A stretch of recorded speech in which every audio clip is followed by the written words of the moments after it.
Bonjour chers amis, comment vous allez? Fondateur du Mindset World. Alors ça me dit bienvenue. Il y a un bon moment que j'ai pensé sur une chose. Et quelle est la chose? C'est la recherche. Je ne vois pas mal de personnes qui ne pensent seulement que l'argent comme recherche. L'argent comme recherche. D'autres pensent seulement au but, d'autres pensent seulement aux immeubles qu'ils ont construits. Et ils ne pensent rien qu'à ça. Il y a d'autres qui pensent que avoir des troupeaux, comme par exemple les poules, c'est ça la recherche. Ou bien avoir des immeubles un peu partout. Ou bien les camions et autres. C'est ça la recherche. Non. C'est sûr pourquoi j'ai aimé tellement cette citation. Les gens ne comprennent jamais quelque chose s'ils sont pas l'argent pour condenser à la recherche. Et moi, aujourd'hui, je veux briser cette fausse croyance, comme l'a pensé l'auteur. Je dis bien sûr, dans cette vie, la recherche est plus vaste que ça. Les amis, c'est une recherche pour toi. La famille, c'est une recherche pour toi. Les parents, c'est une recherche pour toi. Les relations que tu fais en cours de chemin, c'est une recherche pour toi. Le savoir, c'est une recherche pour toi. Moi, je me répète, si vous pensez que c'est l'argent seul, qui est une source de recherche, je vous dis c'est très faux. C'est bien sûr très faux. Aujourd'hui, la recherche n'est pas seulement accumuler de l'argent. C'est ce pourquoi Henry Ford a dit. Si l'argent est votre espoir pour atteindre l'indépendance, vous n'en aurez jamais. Oui, vous n'en aurez jamais.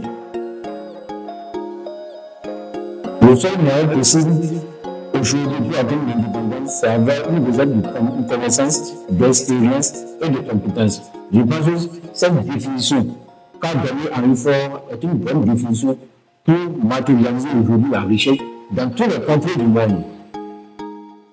Tu as une famille, tu as une petite amie, ou une famille, c'est une richesse. Tu as un savoir-faire.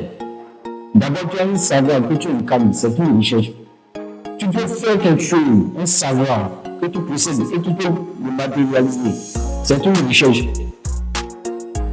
Tu as des collaborateurs autour de toi, c'est une richesse. Tu sais gérer une administration, c'est une richesse. Tu peux parler à une personne. Pour cette dernière te comprendre. Et pour que ta parole ne soit pas un papier, c'est une richesse. Moi, j'assimile tout ça comme une richesse. Et aujourd'hui, même les démarches que nous faisons, le fait de marcher, c'est une richesse. Le fait de pouvoir se déplacer d'un point à l'autre, c'est une richesse.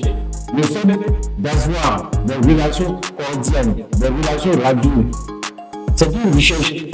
Mais il ne faut pas focaliser la richesse vers seulement le fait et dire que la richesse est focalisée sur l'argent. Car l'argent est quelque chose de précieux, mais n'attend pas que beaucoup d'hommes est riche. Ce n'est pas pour rien que Takafumi a dit que l'argent est la plus grande invention de l'humanité.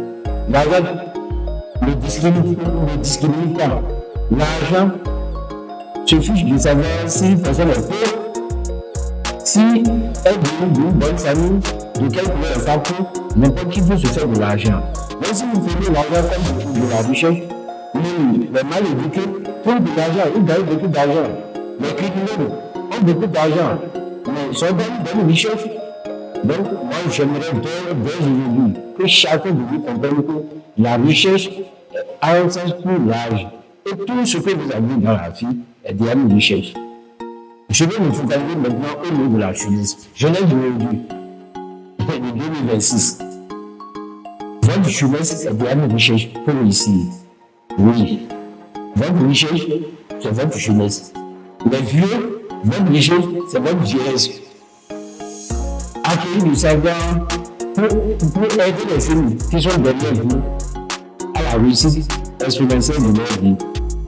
Mais comme pour nous, ce qui avance, l'optimisme est le début de tout succès.